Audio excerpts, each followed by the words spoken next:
Well, buckle up. Back in the old time machine. 13th century. Texture, taste. Very fishy. Preservatives. Cornish pastiche. Oh my god, I've never even thought of that. The themes of empire, mission, inheritance, and destiny. Hello and welcome back to What the Food, the podcast that uncovers the origin stories of dishes, food items and drinks from all around the world. We dive headfirst into history to try and figure out why we eat the food we eat. My name is Miles Dickinson. As always, I'm here with Andy Cantor and Dom Gray, and today we're doing something a little bit different because instead of doing what we normally do and uncover an origin of like a specific dish or a food item or a drink, for this episode we wanted to try delving into a specific food or drink related historical event instead. So, Scandalous.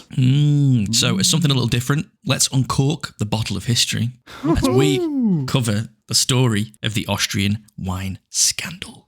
That is right. The 1985 Austrian Wine Scandal. How long did you spend writing that line last night, Milo? Uncorking. Yeah, well, it just came to me. Midnight. Bolted out of bed. Swatted Joanna in the side of the head. Give me a notepad now. Pretty a typewriter. I'm inspired. I'm inspired. You know I get inspired at 3 a.m. Don't get mad at me. I can't help it. Oh, but yeah, the Austrian Wine Scandal. I know nothing about this. Yep. I remember we kind of spoke about it maybe even like a year and a half ago. As like we said, maybe in the future we wanted to do an event instead on the pod, and we thought this would be a good one to do. But you know, we kind of just put it to bed, didn't we? But I'm glad that we're circling back around because it sounds interesting. Yeah. It does sound good. I'm going to just admit to being completely inept and not doing any research, so who knows what it is. Nice. Well, that's why we've got Andy, innit? Find out. Yeah, That's just- why we keep Andy around, Just isn't it? normal state of play for you, Dominic, then, so you're all good. Yeah. Yeah, it is, yeah. Nothing different whatsoever. So, yeah, I mean, firstly, before we start, just like to say, I love Austria. My beautiful wife is from there. Spent a good chunk of time over there. Absolutely love it. So if there's any Austrian border guards listening to this podcast, not throwing shade, it's a lovely country. Please let me in the next time I come. If there's any jokes that are a bit off-piste, don't mean it. Nice. Very sorry. Please let me in. Yeah, so with that like plea for mercy out of the way, let's get into it. So yeah, a bit different. I'll kind of touch on like the origins of kind of like wine in Austria and like the industry as a whole, kind of how it got started, and then we'll cover the event itself and kind of what happened and the outcry and what happened afterwards. So you boys ever had a wine from Austria, an Austrian wine? You guys drank an Austrian wine before? Yeah, quite often. At your wedding, Quite often. we definitely had Austrian wine in an old vineyard winery, In Austria. wasn't it? Yeah. In Austria. Yeah. Yeah. Right from the fucking source. From a fucking tap. Yeah. So if there's any listeners out there that haven't had an Austrian wine, you're missing out. Get on it. When you next see it, buy it. Well easy to identify. Got the Austrian flag on the top of the bottle every time. Oh, does it?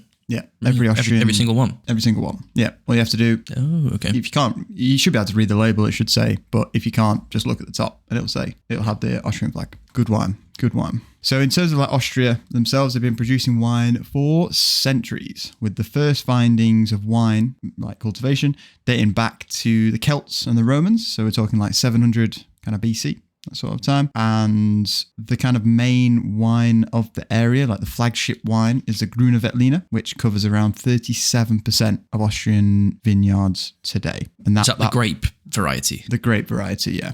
And that dates around the Okay, 10th well- century. So that's been cultivating there for a long Been around for a while. Yeah. Okay. What's that called again? The Grüne Veltliner. Grüne Veltliner. Grüne. Grüne. Veltliner. Yeah, it's a cool word, isn't it? It's a cool word, isn't it? Yeah. Grüne. Okay. So I'm guessing that Austria was part of the Roman Empire then, and a lot of wines cultivation has happened because of their influence on the area. Is that what you're saying? Yeah. I think the empire stretched up to the kind of modern. Obviously, it wasn't Austria at the time, was it? But around the kind of Austrian region that is now Austria. But you also had the Celts there as well, lurking around, who was cultivating things as well. So Austria as a whole produces just 1% of the global wine production in the world. Numbers. It's not much at all, no. And 30% of this production is exported. And after Germany and Switzerland, the US is the third biggest export market for Austrian wine. So it's Germany, Switzerland, US. Okay. Yeah, the first two make sense. Been bordering, but US, what's going on there? Yeah. Globalisation, that's what. Yeah. Over the UK as well. Like, it's much further away, isn't it? And yeah, they're a bigger importer of it. Yeah. That's interesting. Well, something happened in like the 30s, 40s, where a lot of people left Austria and went to the US. I don't know, bad weather or something. Yeah. Fair enough. Yeah. So a bit of a kind of geographic background. So the western part of Austria is covered by mountainous terrain. So that's where like Salzburg and kind of all your skiing and Innsbruck and all that sort of stuff is. That kind of borders, well, a lot of the bottom country borders the Alps, but like that's where like the super mountainous regions are. So the wine growing is found on the eastern flank of the country. So that's where Vienna is. That's where it borders Slovakia, Hungary. And I think the biggest of the... Czech. Maybe? Yeah. No, I think you're right. Yeah, you're right. And Poland as well. Oh, no, there's a gap. Okay. Poland, I think. And this is a warmer part of the country, flatter, like just a much easier place to cultivate wine. Perfect for vineyards, yeah. And kind of the biggest of the 4 wine growing regions. So it's kind of like England in that they've got different counties in Austria, and the county with the biggest kind of collection of vineyards is Lower Austria, and that has around 60% of the vineyards. Okay. Yeah, like I said, kind of the main kind of wine that they export is Grüne Veltliner, but there's also Rieslings, Zier van der Laar, and Rotgipfler, German. Rotgipfler. Rotgipfler! It's a hard language, isn't it? It's not easy. It's a lot going on. Yeah, I'm doing... A lot going on. Thank God we won, eh? Otherwise we'd be talking like that all the time. I know. God. You know? Can you imagine? It's a fun language to speak, though. That didn't happen. Got like a few weeks streak on Duolingo, so I'm trying to learn it, but it is hard. It is hard. But yeah, there's plenty of varieties out there, but the Grüne Veltliner is kind of the top tier. Managed to find a quote from a leading American importer who is a wine expert, and he put it like this. Grüner Veltliner is the greatest value in the world of fine wine. The more you spend, the better the value. Beautiful. Lovely. Is he basically talking about wholesale there? Is that what he's saying? The value of buying in bulk. Yeah, if you buy in bulk, it goes down. It's crazy. He loves Costco, this guy.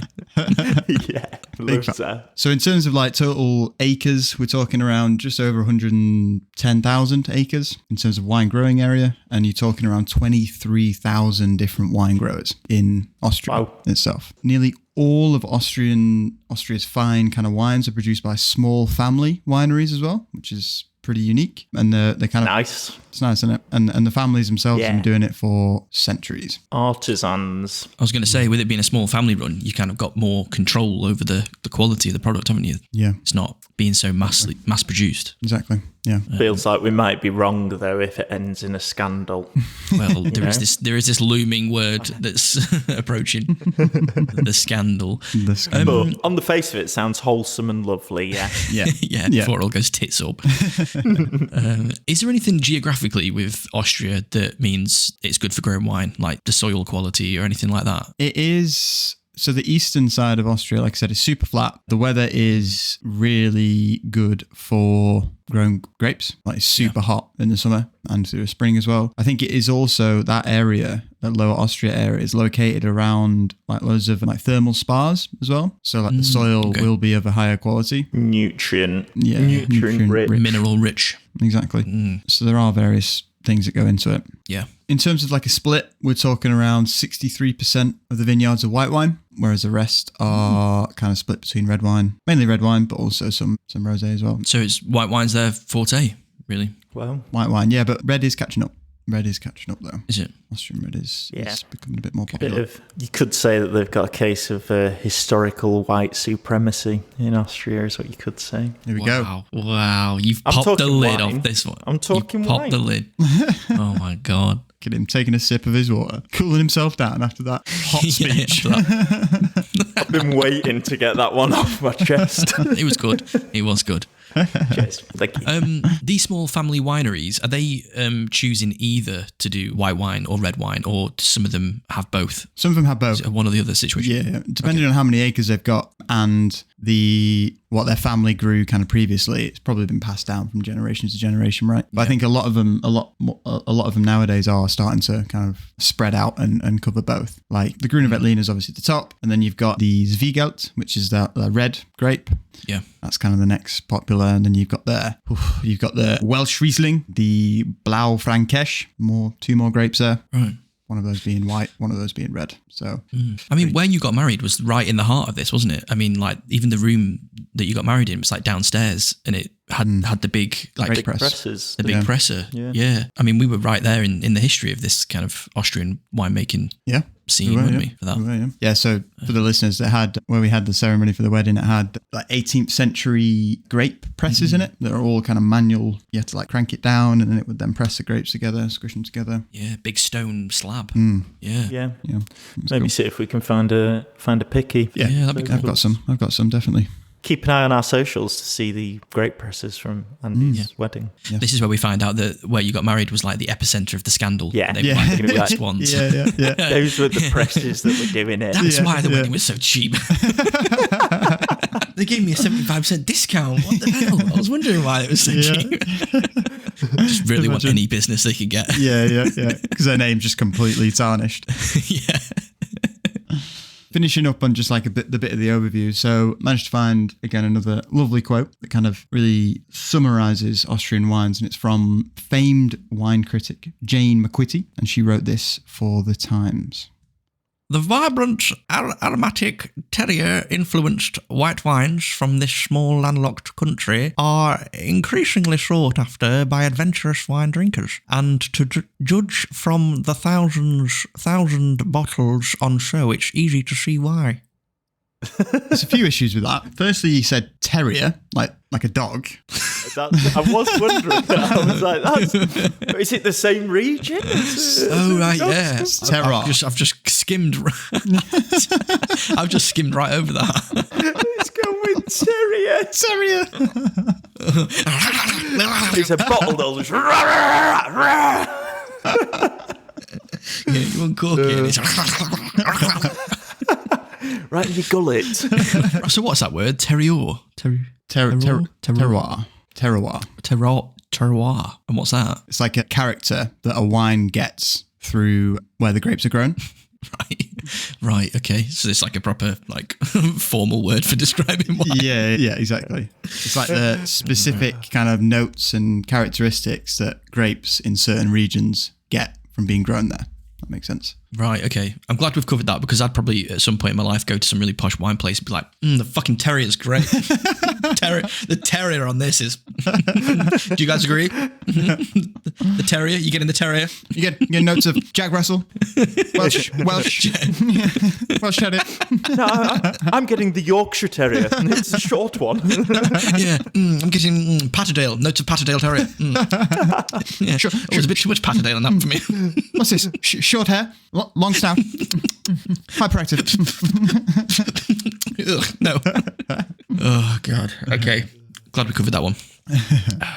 Austrian wines are all about good reputation nowadays, anyway. But there's a reason. There's a reason for that. You see, there was a time when the reputation of Austrian wine was burnt to the ground, and all that was left was smoking ash. A shocking discovery had their bottles ripped from the shelves all over the world. So what happened? Let's dive into the scandal, shall we? So in order to understand how this scandal happened, I'm going to have to give you a quick lesson in how Austrian wine is rated. Stick with me. It'll be quick, I promise, right? So Austrian wine is graded by sweetness, with the sweeter wines fetching the higher prices. So in 1985, the cream of the crop was I've even got it out. Predict. Very sweet. Right. It's interesting that it's like the sweetness means it's better. Like, obviously, sweet doesn't always mean better. It's just like a taste profile, isn't it? It's a preference. Yeah. Some people like drier wines. Some people like the sweeter wines. Are we talking like sweet as in like almost dessert wine, or just a little bit sweet? Just sweetness. Just sweeter the wine, the better quality of the grape. Succulent and sweet. Succulent and sweet. Succulent Chinese meal. Succulent Austrian wine. So yeah, in 1985, the cream of the crop was the Pré de Catschwein. That was a difficult word I was trying to say. There we go. It essentially translates to superior quality wine. And the way that you get a sweeter wine... Got lucky with that name. Pré de Catschwein. Quite fun to say, actually. Pré de Catschwein. Pré de Catschwein. It's got that A, it's got the, the two dots above it. Yeah. Which gives that A. So the way that you get a sweeter wine is that you leave the grapes on the vines until the end of the harvest in order for them to ripen as much as possible, and they essentially turn incredibly sweet and full-bodied. That's how you do it. And these kind of quality superior wines, super popular and equally profitable. I guess because it takes longer to mature the grape, so you have to charge more because it's a longer process, isn't it, to make? Yeah. There's that kind of element to it as well. Yeah, exactly. Probably. Well, yeah, I mean, the Austrian, so that's kind of like the how it's graded. The Austrian versions were kind of mass produced and a bit cheaper because like it didn't have the reputation that the French, the Italians, that kind of stuff. So they were a lot cheaper to buy, essentially. A lot of it during this era was shipped to Germany to be bottled and sold. So they often didn't bottle it in Austria themselves. They just essentially shipped the wine and it would be bottled in Germany. So in the 1970s, many Austrian importers signed contracts with West German supermarkets and liquor stores. And these kind of contracts dictated that the quality of the wine that was to be supplied had to be of a certain level. So they've signed these contracts. Okay. They're into a contractual agreement to deliver a certain amount of wine at a certain level of quality to these West German. We like these things. Yeah. Yeah. Checks and balances, as they say. Balances. Yeah, exactly. In those contracts, there was an agreement that there must be no external sources of sugar added to the wine. So you can't harvest. You can't take a bit of a shortcut. Harvest your grapes a bit earlier so that it fits in with your schedule, and then add sugar to it later. So you have to leave them as late as possible to harvest the grapes. Yeah, the sugar's got to come from the grape. Exactly right. Yeah. Exactly right. This was all great. Like you said, we like all this stuff. It's good to have it all in contracts. And it was all great until it wasn't. So alarms were raised when Austrian vintners began producing an inordinate amount of this Predicat wine, this kind of top quality wine, that far outstretched their growing capabilities. That's a dead giveaway when you can't make enough grapes to make the wine. Yeah. You've then got to be thinking, is it wine that they're making? Yeah. What are they supplementing this with? Yeah. So also that's just humans for you, isn't it? Like, we give them an inch, they take a freaking mile. That's it. It's like they've gone from supplying a certain amount that they've grown from scratch, and then they've just all of a sudden they can just like triple that amount out of nowhere. Yeah. Naughty boys. Naughty boys. So in the early 1980s, there was a bit of a climatic hiccup in Austria that essentially threw a wrench into grape growing. So the reason why they were seen to be producing more grapes than they actually had was because essentially there was the weather was shit, basically. The weather was really just not great for growing. You were going to say something really geographical then. And Just the weather was down. shit. For a second, I thought you were going to be like, the high pressure came in and it pushed the out. The weather was just shit, guys, is what we're going to say. I'm not going to beat around the bush. It was just shit. Yeah. Rain, really let storms, down that shit. Bad. Sun, not there. Clouds, there. Not there. I get it. I get it. Just for breaking it down for me. Exactly. So says more about what Andy reckons is mine and Milo's level of understanding, doesn't it? Really? Yeah.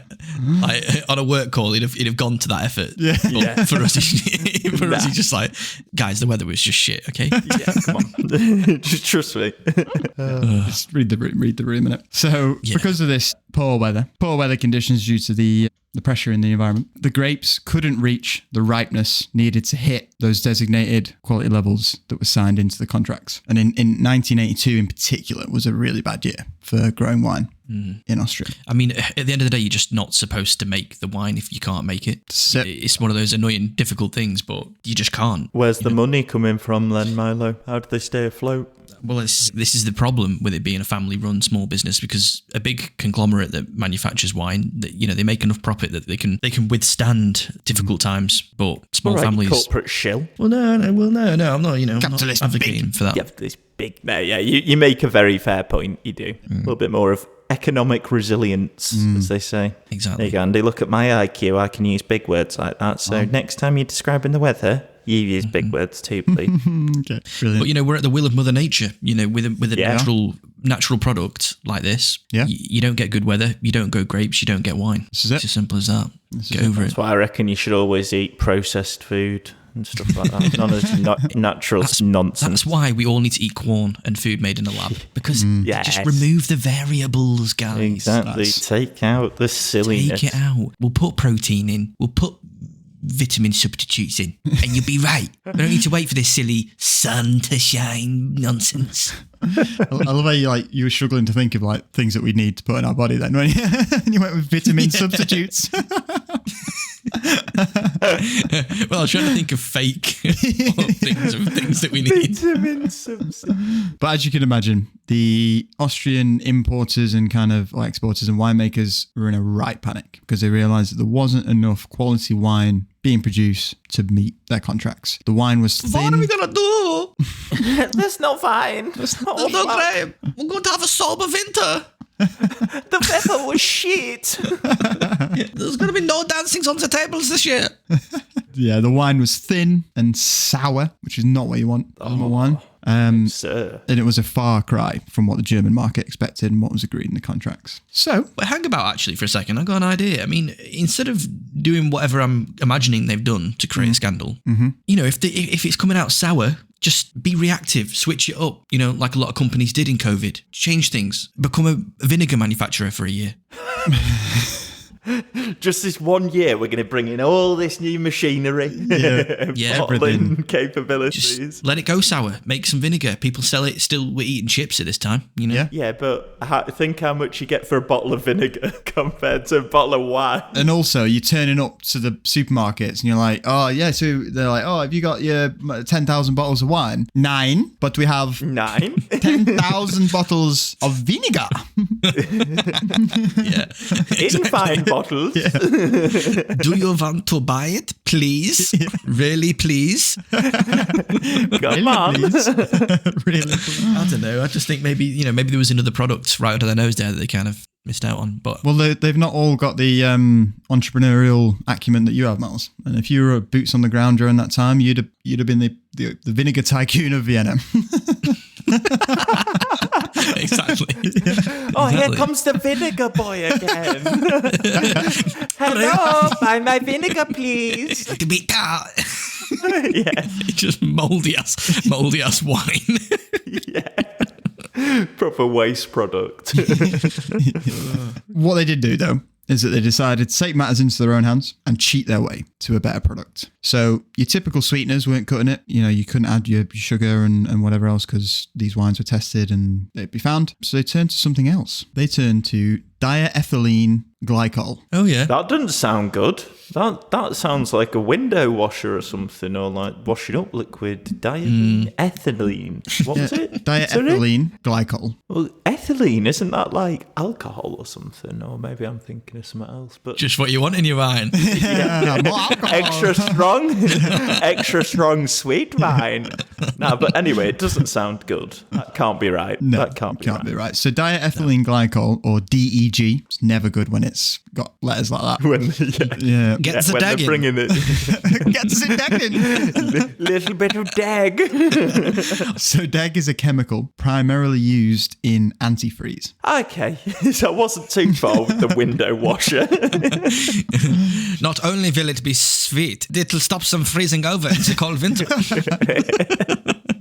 On the cans of antifreeze, I'm sure that there's lots of like yellow triangles, exclamation marks, can kill instantly, things like that. Oh, so it's not just bad for you, it's like They can kill high you. chance of death. Yeah. We'll run through it. We'll run through it now. But Okay. so it's the reason why they used it is because it's colourless, it's odourless, and it's an odourless compound with a sweet taste that perfectly mixes with water and alcohol. Perfect. I mean, it does sound like they've picked a good one. Oh yeah, smashed it. As in, like, hard to detect. But when something's deadly, you don't want it to be hard to detect, usually. You're right. Yeah. It was very not understood at the time, and it was essentially undetectable by common chemical tests in 1985. So it's perfect. That's even better, is when you're just doing all of this with something that's not really understood. Yeah.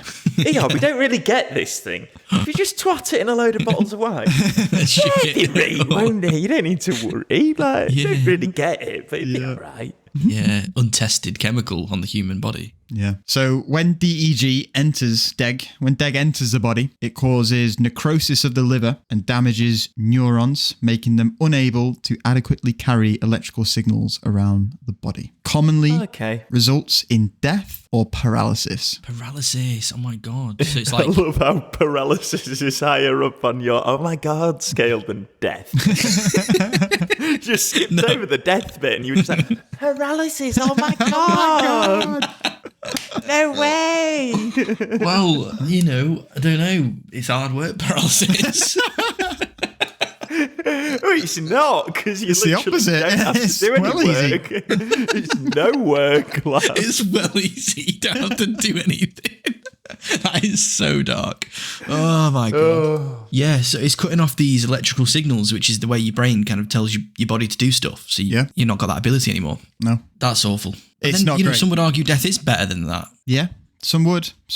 In 2006, there was a case of cough syrup that was tainted with DEG, and that killed 216 people in Panama. Oh, just a small one. Mm-hmm. Just a small one. So not a great substance to be using. Now, most of the contaminated wine bottles contained only a few grams per litre, mean you'd likely succumb to alcohol poisoning before the DEG could kill you in kind of one sitting. However, just 0.01 grams per litre is enough to cause brain and kidney damage with long-term consumption. Yeah, I was gonna say, like, when it's this horrible, I'm not gonna buy their excuse where they're like, no, oh, it's only got 1 or 2 grams in per bottle. Don't worry. It's like, well, nah, I want no grams per bottle. Yeah. If that's quite all right. Mm-hmm. And also stuff like that you consume at a young age, it kind of, the effects of it become known much later in your life when you're an old 100%. person. Yeah. Those things then rear their ugly head, don't they? So, it's not an excuse. Definitely not. So yeah, these Austrian vintners were adding this DEG to lower quality wines in order to make them sweeter and more full-bodied while avoiding chemical tests for sugar. So it allowed them to mimic and kind of label their wines as the top quality and make sure they were reaching the contracts and fulfilling them. So they were putting this toxic chemical into their wines to make them more palatable, which just sounds mental. But also, it sounds like Austria at this point have done a lot of hard work to get their wine on the global map. Like you said at the beginning, like Germany and other countries were well known for their wine at this point. And then you've got this, smaller country trying to break onto the scene. They've probably done a lot of hard work to get Austrian wine out there, and then they're just jeopardizing it by doing this. But yeah, no, you're right, Miles. But the reason why they went down this route and did this is because they'd worked, like you said, they'd worked so hard to build up the reputation that the fact that they'd been fucked over by the weather being poor, they didn't want to, not meet the contracts and fall foul of that, and then their reputation be ruined. Yeah. So they thought. So it's actually that reputation that's what led them to do it in the first place. Exactly right. It's like going into the casino and losing all your money and then taking out loads more money to try and win back the money you lost. This is it. Just walk away. Just walk away from the table. Just walk away. When the fun stops, stop. When your grapes don't grow, don't make wine. Yes. Nice. Vinegar for your mind. So in West Germany, they'd actually fallen victim to illegal sweetness before in Italian wines this time. So Italian wines in 1980 and 1982. So they've already been fucked over twice. Yeah, I'm not sure if it was DEG this one. This was just illegal sweeteners, so it could have been anything. So they were kind of on it in terms of they were developing new technology to test the wines, and laboratories were running quality tests, and they were looking out for it essentially. And on June the 27th, they discovered a bottle of Austrian 1983 Rooster Uslis in a Stuttgart supermarket that contained, you guessed it, diethylene glycol. That's kind of like the ground zero, I suppose, for them actually finding out that this shit was going on.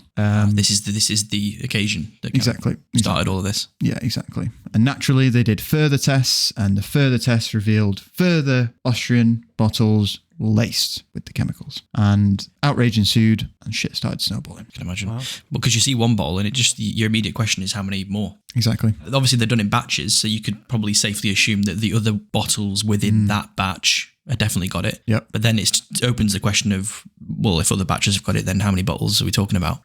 Yeah, for sure. So, like I said, some of the kind of bottles or the tainted bottles that they found had different degree of DEG in it. Some had the potential to do serious damage much quicker. A concentration of around 14 grams per litre of DEG is potentially fatal. And they did manage to... Just from one bottle? From drinking that one bottle, yeah, exactly. Wow. So 14 grams per litre. And they found a 1981 bottle of Welsh Riesling from the Burgenland, which contained 48 grams per litre. Jesus Christ. Oh my God. What, so were there people dying and they just didn't know why they were dying, and like nobody was like, oh, it's probably that wine? Luckily, You probably wouldn't, would you? luckily nobody died during this scandal, which is incredible. Yeah, nobody died. People drank the wine and were ill, but nobody died or was seriously impacted, which is lucky. It depends, like Milo says, though, like maybe like later down the line, like Gone on to have some health conditions. Yeah, you know. yeah, exactly. Maybe, yeah. Long-term health conditions for sure. So some bottles were found to contain,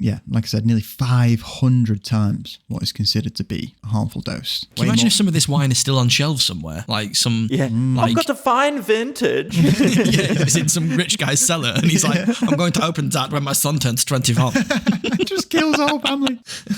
Yeah, like, congratulations, son. I'm very proud of you. Have some of this. You've got your whole life ahead of you. You're going to be such a good rocket scientist. I'm so proud of everything you've achieved and what you're going to go on to achieve. You've got a beautiful brain. Yeah, you're so flexible and nimble. It's crazy. Imagine something happened to your neurons. Anyway. Anyway, let's enjoy a glass. Don't know where that came from. Oh, dear. So what is quite funny or quite telling, I suppose, so the previous year before the first bottle was discovered, a wine judge by the name of Adolf Schwab attended a wine fair. Almost, yeah. Attended a wine fair. Great one. He attended a wine fair in Yugoslavia where he tasted an Austrian Bernalese.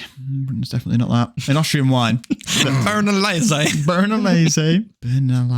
maybe Bernalaus. An Austrian wine turned out later to contain DEG. So he tested it, right, this wine festival. And he actually told a Vienna newspaper that he wondered where some of the growers' vines got that much body. There you go. Got his answer, didn't he? DEG. Yeah. He's wondering where those growers got, how their wines got that much body in them. Yeah. Imagine, like, he's super susceptible to it as well. You know, like when they're getting the wine and they're probably, like getting it right in his gullet, like probably getting it aerated. It's like an antifreeze.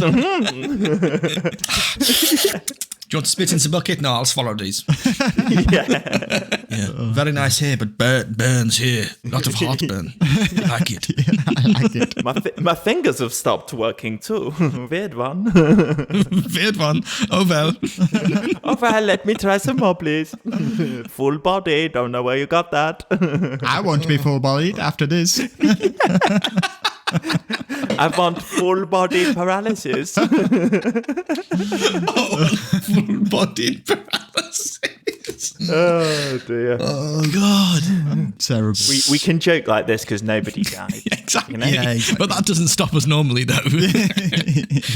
Like, let's not pretend. So we've gone through kind of the scandal and kind of how it got to the point where it was discovered, why they did it and how it was discovered. Now we're going to get to the outrage. We've got bottles that have been discovered. It's obviously all over various newspapers. It's broke, right? The news has broke, okay? Almost immediately as the news broke, it was somehow revealed, I think through like maybe whistleblowers or kind of a leak somewhere in the Austrian government, but it was revealed that the Austrian government had known about the tainted wine 3 months before it was discovered in West Germany. No way. Bit of a PR nightmare, this. Exactly. Ooh. So they're kind of complicit for 3 months worth of it. Exactly. So the Austrian agricultural minister, Gunther Hayden, claimed that they had informed the courts and authorities in each province back in April, suggesting they should be held responsible for not informing the public. So he's trying to throw it back on the individual provinces and turn it away Get from... the heat off himself. Exactly. Exactly. Unsurprisingly, it's led to widespread outrage with pretty much everybody calling for the socialist Hayden to step down. Fair enough. Wow. Fair enough. Quit. Yep. The West German government initially denied any knowledge of the scandal, but they eventually, after constant pressure, admitted that the Austrians had informed them on May the 10th as well. So there's a breakdown of both governments here. They've both really... So they're both as bad as each other. Exactly. Exactly. And what year are we in here then? 1980? So the first wine was discovered in 1983. 83, okay. This is the same year, is it? That this is all happening? This is the same year, exactly. Yeah. It wasn't until the scandal hit international headlines that they decided to pull every bottle of Austrian wine off the shelves for destruction and banned further imports. That's so late. It's only when everyone across the globe finds out that they actually decide to do something about it. Yeah, so they found that first wine in 1983. And I imagine they've been doing constant testings for a couple of years. You know, like things like this, they move slowly, right? Especially during that time. Back then. So they've waited almost a year and a half, probably. And then only when it hit international headlines did they actually be like, right, we need to actually fucking do something quite crazy. Well, not crazy, but quite significant here. We need to pull it all and destroy it all and stop. Yeah. Make a statement. The West German Chancellor at the time, Helmut Kohl, said, "This is a catastrophe for the honest wine grower and for millions of wine drinkers. Criminals are at work here. They must be punished to the full extent of the law." Beautiful. Fair enough. Fair enough. Helmet. Yeah. I think it's quite a cool name. Helmet. No? No. No. No? Yeah, helmet. It feels abrupt. Yeah. Helmut Dickinson. Helmet. Wow, it's got a good ring to it. Yeah. Double dick. Double dick. Double dick. Oh, God, yeah. Yeah. See what you've done there. Wow. You've had him on toast there, haven't you, really? I have, yeah. You should be proud of yourself. Yeah, that was good. That was quick, wasn't it? That was good. Yeah. So what's he saying then? He's saying the catastrophe for the honest wine grower and for millions of wine drinkers. Criminals are at work here. They must be punished to the full extent of the law, right? Yeah. He's coming out and honest saying, lads I'm doing something about this. Stung. They've been stung. Been stung. So at first, it was believed that it was just West Germany that was kind of the only recipient of the tainted wine. However, it quickly became apparent that contaminated bottles had made their way far and wide. Around 1,500 brands of Austrian wines were imported to the United States at the time. And unlike West Germany, American retailers were allowed to keep selling the wines if they could prove that they were free of DEG. Within the first month of kind of the scandal breaking and it becoming global knowledge, 4 contaminated bottles were found. By the end of August, so after that May time, the count of contaminated bottles in the US had risen to 26. So it's not just West Germany that is getting these tainted wines. It's worldwide affair. And they're saying to the sellers in America, if you can prove there's no chemical in it, you can sell it. Exactly. Just the goddamn United States. Freedom, bitch. Freedom, fucking bitch. If I want to drink window cleaner, I will. The whole fiasco was such a big deal that glycol was awarded the 1985 Word of the Year in West Germany because it was just everywhere. On everyone's tongue. On everyone's tongue. Wow. In Austria, they even set up a hotline for the public to call with questions, advice, possible leads on contaminated bottles. Shit was big. Yeah. I found a report of one concerned woman ringing up to ask if drinking the tainted wine would give her carbuncles, which is like a nasty condition where boils cluster under the skin. The answer was no. I think she just had a bit of an issue and she just wanted to find out what it was. She had that and was figuring out what it was that got it. Yeah. Can I blame the vine? Yeah, exactly. It sounds horrible, that, doesn't it? Carbuncles. Yeah, Doesn't sound great. carbuncles. I mean, great job whoever named it. It sounds revolting and like On the it's nose. a revolting condition. Yeah, for sure. Oils under the skin. Sorry to anybody who's got carbuncles who's a listener, but sounds grim. Yeah, sounds horrible.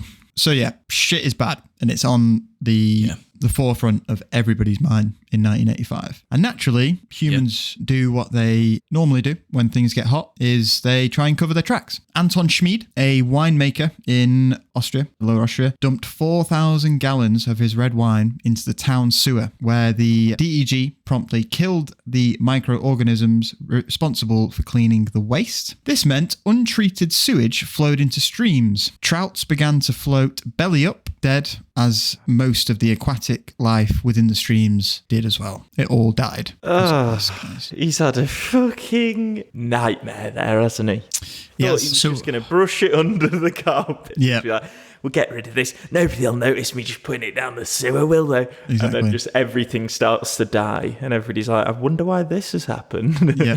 Old Hans is just there like, I don't know. I didn't make any vine this year. Weird one, right? Whether it was shit. if it's killing fish in these rivers, then what's it doing to people's insides? Exactly. Yeah. It's not great. Might not be killing people, but it's definitely doing some damage. It's definitely, yeah. Luckily, he was arrested, but it shows that kind of the desperate measures that people were taking to kind of cover it up. Destroying the actual tainted and kind of untainted Austrian wine wasn't as simple as just dumping it as well. That's what that story tells us. They had to find they found some pretty ingenious ways of dealing with that, actually, some pretty ingenious solutions. So the tainted wine was repurposed as cooling agents in the ovens of kind of cement plants. It was used as a substitute for water, which is pretty cool. You can't just dump it. You have to find a way. Yeah. It's a pollutant, isn't it, at this point? So Exactly. you can't really put it back into a natural environment. No, definitely not. The Austrian government said that it had impounded over 500,000 gallons of toxic wine. So they've impounded almost 500,000 gallons. And of that 500,000, around 80,000 gallons of that was in West Germany. About 8 million gallons of Austrian wines were sold each year in West Germany. So that kind of puts things into perspective. Around 500,000 was found to be tainted, but 8 million is sold each year. It's a decent amount, right? It's a decent amount. Don't know what percent it works out. It is. But it's a good amount. And this is coming from lots of different wineries. Exactly right. As well. Exactly right. Yeah. So there must have been some form of communication between these people to kind of all say like, oh, by the way, we're using this new fucking chemical and they'll never know and it's fucking great and it's cheap. Get it in your fucking wine. Yeah, for sure. Yeah, they'll definitely be speaking to one another because they'll use the same it's all exported by the Austrian government and they'll all be doing it. So yeah, they definitely will be talking to one another. Yeah. And also something we're not thinking about is the company that makes the chemical. They were complicit in this whole thing. They know that they're selling this chemical to wine companies. There's no way they didn't think, there's no way they thought it was just being used to clean the windows of the fucking mate. I don't know. Farmhouse. You've not been listening, have you, Milo? Andy said at the start that the weather was shit. Yeah. When the weather's shit, you need antifreeze for your windows. But it is a bit of a conspiracy, isn't it? You've got the company that manufactures the chemical. They are complicit. They're selling it to a wine company, and they know it's going to go into wine. So they're at fault. The wine companies themselves are using it. They're at fault. Then you've got the government who kind of cottoned onto it way earlier than the rest of us and kind of didn't really say anything or didn't act fast enough. So they're complicit to a certain extent. It's a fucking conspiracy, man. It is, yeah. So, yeah, as you can imagine, the scandal ignited a bit of a civil war between the Austrians and the kind of German wine industries. Grape growers, winemakers, and retailers kind of turned on each other, each pointing fingers to deflect the blame from themselves. A classic kind of human reaction to things like this. 1 month into the exposure of the scandal, 28 people had been arrested, including the man who started it all and his son. Wow. So, Otto Nadratsky Sr. was a 58-year-old chemist and wine consultant from Lower Austria, and he was the mastermind behind the use of diethylene glycol. Chemist and wine expert. Exactly. And he's a consultant, so he's traveling around all the different winemakers. He is the link. He is the communicator. That's nice. Big words. Thank you for using them with us. Yeah. Danka. Yeah, appreciate it. Danka. So this is the kingpin. This is the kingpin. guy. This is the kingpin. So his idea spread through the kind of network of connections, turning a small-scale deception into a wide-spread scandal. Wow. And I bet he was making a pretty penny. Yeah. Yeah, you're probably right. He was.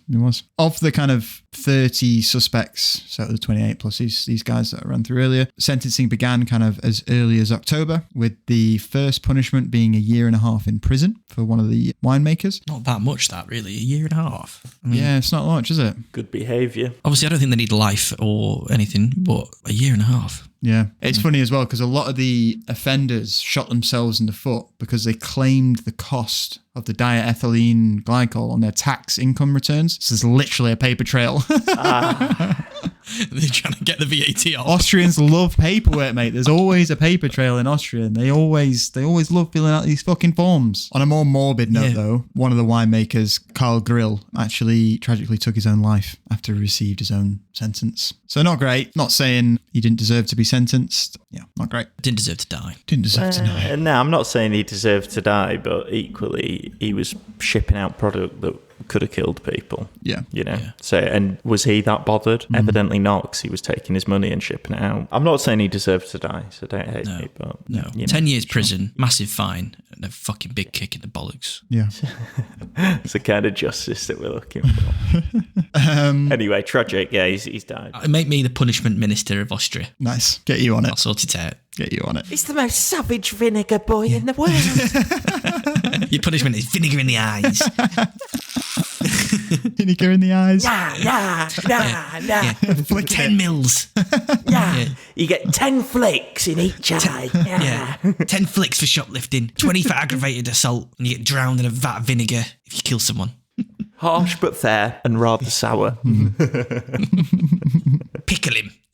Pickle him. That's what you shout at. Keep them all in jars. And just be like, look, this is what the last one got. Pickle him. Oh, crikey. So yeah, like I said, like in terms of like the aftermath, not a single person was reported harmed or killed by the contaminated wine. Which, considering the some of the wine that we ran through earlier with the 48 grams per litre, it's miraculous, really, how no one got seriously ill or worse, really. I think too miraculous. So I think maybe there was some secret little backhanders here. Yeah, I reckon that somebody must have got ill, but they probably, like I was saying before, just like, you're not gonna, if you get like mad ill like that, your first port of call isn't going to be like, oh, well, I enjoyed a lovely bottle of Austrian wine last night. Yeah, true. They're probably going to be like, did you get it at work or something? I don't know. Did you get it at work? You're paralysed. Did you get it at work? You had caught something at work. Is something going round? Or it is flu season? Paralysis. Oh, it's paralysis season. Oh, No, but I was going to say, if you say you're a big hotel in West Germany and you've just bought, £1,000 worth of this wine, once you find out that it's contaminated, you're going to make a big hoo-ha about it. And maybe maybe there were a couple of backhanders. Here, take this money, shut the fuck up, don't say anything about it. Maybe. Something going on. Seems a bit too good to be true that no one died. No one had any official health issues. It just seems a bit too fishy, that one. Yeah, something not quite right. I Quite agree. right. Well, despite no physical harm happening to anybody, the scandal did hit the Austrian wine industry fucking hard. Before 1985, Austria exported, on average, around 45 million gallons of wine annually. So 45 million. Good amount. By 1986, that number was 4.4 million. Lost over Took 40. a 90% hit. Yeah, Oof. exactly. The impact was so severe that Mayor Herbert Attlinger of Rust, an Austrian town, which I've been to, unaffected by the glycol, but still suffering from the plummet in sales and tourism, remarked, It is the worst disaster to hit this region since World War II. Bring that up. strong, that, innit? Not great. Not Very great. strong. You compare anything to that and, it's shit. Yeah. A little story about Rusto. So it's like this little town in the Burgenland, and they each year, kind of around spring, summertime, they get a load of storks. Every spring, summer, they get a shitload of storks come into the town, and they nest on all the roofs of the building within the town. Oh, I've seen a picture of this before. Yeah, and it looks amazing, doesn't it? They nest in the exact same nests every year. So they come back to the exact same roof, lay their kids, lay their eggs, Wow. lay their kids, lay their eggs. Lay the kid. Lay down, kids. Lay down. We in roost now, bitch. That is crazy. I've seen pictures of it. I can't remember where. It was a while ago, but I feel like there's a lot of like orange roofs. Orange, like orangey brick. Yeah, it's roofs. classic Vienna. Yeah, classic Austria, sorry. Yeah, it's cool. Yeah, so they spend the winter in Africa, and then they fly all the way back in the spring and go to Roost, and that's where they have the little baby storks. Oh, wow. Yeah, it's cool. That whole month, you've just got bird shit everywhere, yeah. all the time. Fucking, you got to take an umbrella out. Yeah. Fucking hell. Absolutely. But it's supposed to be good luck, though. So, a lot of good luck. A lot of good luck. People just say that to make you feel better after you've been shat on. Yeah, exactly. Yeah, right before a meeting. Yeah. Yeah, it's the piss in the shit that actually smells bird poop. Because they have one hole for pee and poo, and it's actually the pee, the ammonia in the pee that actually smells, not the poo. I tell you what, if anybody ever says that we're not providing a service here with this podcast, they are wrong. Yeah. On Spotify, we're down as educational. Yeah, Yeah. exactly. And there's why. I mean, there's why, right there. Wow. So Smelly piss shit. pivoting Lovely. away from that, back to the wine. Realizing kind of the need for urgent action to salvage their country's wine industry, the new Austrian Chancellor, Fred Sinowatz, announced new regulations would be swiftly implemented before the 1985 harvest. He promised that they would be the toughest anywhere in Europe, and true to his word, they were, and the recovery began. So, horse has already bolted at this point, though, lad. Yeah, Was it? Andy started the podcast by saying Austrian wine today, is one of the best. This is it. The new agricultural minister, Eric Schmidt, took charge in 1986, and he was determined to restore the confidence in Austrian wine, stating, "We will do all we can to publicize the advantages of this excellent product. We must conduct an active, offensive marketing strategy." a blitzkrieg, if you will. Difficult times need concisive, strong leaders. This guy's ready to take on the challenge. Yes. Sounds like I know who you'd have voted for in Germany in the 1930s, Milo, is what it sounds like, son. In the same year, so 1986, the Austrian Wine Marketing Board was founded, and thus began the start of a new era for Austrian wine. Austrian wine exports didn't return to their pre-1985 levels until 2001. And although the scandal was a terrible blow to Austria and the livelihoods of many honest people in the Austrian wine industry, it may have actually been, weirdly, the best thing to ever happen to Austrian wine itself. Because today... Any coverage is good coverage, isn't it? That's what you're saying. Yeah, maybe not that coverage, though. No. Well, you're about to prove me right, aren't you? I am. No, you're right. But, today, the Austrian wine industry is absolutely thriving, producing some of the finest white wines in the world, and their reds are starting to gain well-deserved recognition. So that's good. So it's kind of through this kind of difficult time, and it's through this scandal coming to the world's attention that they've had to revamp the way that they make wine then. Exactly. Baptism of fire, if you will. Yeah. No, for sure. So the Austrian winemakers still use kind of the same ripeness scale as Germany, but they do it with a few modifications. They are kind of meticulously rigorous about the quality of the wine that represents their country. There's way more kind of checks and balances that kind of go into play now before each wine is exported. Each wine that is exported must be approved, numbered, and awarded its seal of quality, which appears at the top of the bottle cap. So that's what I was on about, the top. So yeah, the antifreeze scandal, catalyst for change, essentially. Stringent regulations, relentless commitment to quality, and all of that has transformed Austrian wine into a symbol of excellence today. And over the last few years, they've experienced kind of unprecedented growth. And the vineyards have kind of expanded even further. They've got more varieties in place now, and they've kind of grown internationally, both in their reputation, renown. Good. It's interesting, isn't it, that through that difficult time that they've come out on top, and it's what's given them the kick up the arse to make better wine nowadays. I'm glad that the good guys haven't been completely fucked over by these bad actors. Yeah. Even though it does sound like it was quite proliferated.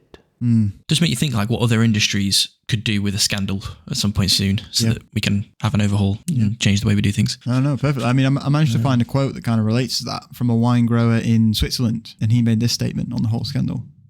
Austria has an enormous advantage. With the wine scandal, all the changes that were necessary were made possible overnight. It is a pity that we don't have a wine scandal. There you go. That's a bit outrageous, lad. He's asking. It's a pity that we're not trying to kill people. Right? It's interesting, though. Little bugger. It's a pity that we didn't have one. Yeah. Yeah, because like you said, it's that catalyst for change, like kick up the arse that you need to revolutionise an entire industry. Exactly, because they don't just revolutionise themselves. It's like a massive financial undertaking. To rebuild an institution or something like that from the ground up, it needs to have been smashed to the ground in the first place, and it's not going to smash itself to the ground. So you need something like this to do that. Like imagine the NHS, something like that. Imagine if there was like a massive, and obviously there's little mini scandals all the time with the NHS, but imagine if there was like a horrendous massive one and it was just like completely world news, and everyone around the world was talking about the British NHS. There'd have to be like just a massive overhaul of the whole thing. Yep. Just makes you think, doesn't it? Just makes you think. Hopefully they don't kill people though, or like inject antifreeze. That would not be ideal. Yeah, if we could keep antifreeze out of the IV bags, that'd be great, NHS, if you're listening. Yeah. No, we don't want that. That would be ideal. I'm forgetting all the stuff that the scandal caused Yeah, and just wishing a scandal without that. a scandal. Yeah. But then it wouldn't be a scandal, would it? But then it wouldn't be a scandal. No, you need a bit of risk, don't you? Yeah. Anyway. So there you have it. The next time you enjoy a glass of Austrian Rhine, remember the rocky road it's travelled on to become one of the best glasses you'll have. Cheers to that. And just make sure you got your test kit. Just test it. Yeah. You know? Yeah. Just make sure it's not got any shit in it. Go out there on a cold winter's morning, throw it on your car window screen. It's the ice moving. The next time that your car lets you know that the wiper fluid is low, get yourself some red wine. Yeah. Good to go. There we go. Dish a bottle of that in. Yep. Away you go. Perfect. Wow. Austrian Wine Scandal, 1985. 1985. Recent history as well, This is, you had news, you had television, you had all that stuff. Yeah, we'll be able to share, because I managed to find, obviously, a load of headlines from like the New York Post and kind of things like that talking about the Austrian Wine Scandal. So we'll make sure to share those on socials and things like that. And yeah, definitely. That'd be cool. Yeah. Wow, there you go. Austrian Wine Scandal. We briefly talked about it because I was aware of there being one, but I didn't know anything about it really. Yeah. It's mad, like the stuff that they tried to get away with. Yeah. Lived up to being scandalous, didn't it? It was. Did. It was scandalous. It's still mental and nobody died. I think I agree with you guys that like there's no way. There was probably deaths or injuries that just weren't associated directly to the wine. Yeah. Yeah. Maybe some kind of underhand payment going on. Then, Yeah. It is hard because like when I was living in London, I had that carbon monoxide poisoning, didn't I? And when I tried to take the people that I thought were responsible to court, on paper, I didn't have that many injuries. It was like I was trying to take them to court over the potential that the leak could have had. Yeah. But that's just not the way it works. You can't take people to court based on what could happen. The potential. It's exactly. So I don't know. In this case, it was probably the same. It's like people are angry about it because they've drank the wine and they know that there's some shit in it, but they can't actually prove that it's damaged them at this point in time. So some shit in your wine. There's a shit in my wine. Yeah, our vocabulary went out of the window for this episode, didn't it? It's been on its arse a little. Yeah. But that's life. We're accessible. We're common. We all have a little. We're just men. Normal men. We're just normal men. Yeah, we all had a little shot of antifreeze before we started this episode. Brain's gone. We could role play it a bit. Brain's gone. So I think my neurons have been a bit off. Neurons have been a bit shit. Well, there you have it. The Austrian Wine Scandal. I hope you guys enjoyed that. I was going to say back to our kind of regular scheduled programming. Regularly. His neurons are absolutely gone. Yeah, frazzled. He's in bed. I was going to do double Sean then. I was going to go regularly scheduled. Regularly scheduled programming. Yeah, but you are right. Next week we're going to go back to uncover an origin of a food item, aren't we?